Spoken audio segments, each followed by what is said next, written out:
इलाहाबाद से दिल्ली जाने वाली रात की मेल ट्रेन में रविका नाम की डेटा एनालिस्ट को लगातार एक अजीब इत्तेफाक झेलना पड़ रहा था।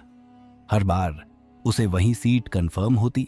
ईसात शुरू में उसने इसे सिस्टम की गड़बड़ी समझा, फिर सोचा कि शायद उसका अकाउंट या प्रोफाइल वही सीट चुनता है। लेकिन जब 5वीं बार भी उसे वही सीट मिली और हर सफर में 11 बजे के बाद खिड़की पर धुंध में उभरते वही शब्द उसने देखे, रुको, तो उसकी बेचैनी बढ़ने लगी।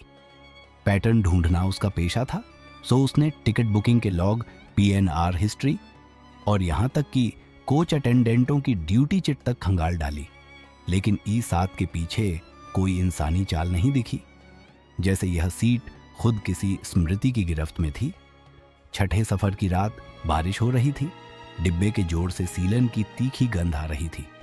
बाहर छाए वाला अपनी आवाज में कटिंग की लय बिखेर रहा था और रविका ने देखा कि उसी सीट पर इस बार वह अकेली नहीं थी। पास ही मेडिकल इंटर्न आयुष बैठा था, जिसके पास नोट्स का ढेर था और चेहरा थकान से भरा हुआ।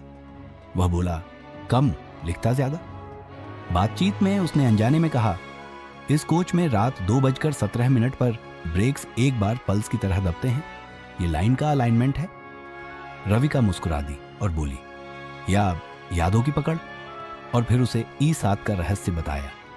दोनों ने तय किया कि 2:17 पर ध्यान देंगे।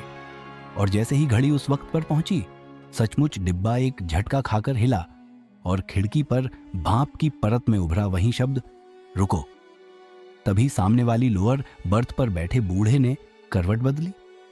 उनकी कलाई पर बंधी पुरानी मेडिकल टैग पर लिखा था 1989 BHU कार्डियो, और उनकी झपकी में टूटी आवाज निकली, उस रात हम रुके नहीं थे।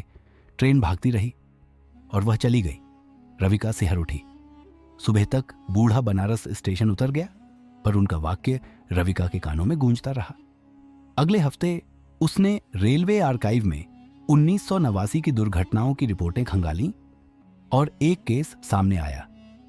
मिर्जापुर के पास रात 2:15 पर एक महिला की तबीयत बिगड़ी थी। दिल का दौरा पड़ा था। ट्रेन नहीं रुकी, डॉक्टर नहीं मिला और वह महिला चल बसी।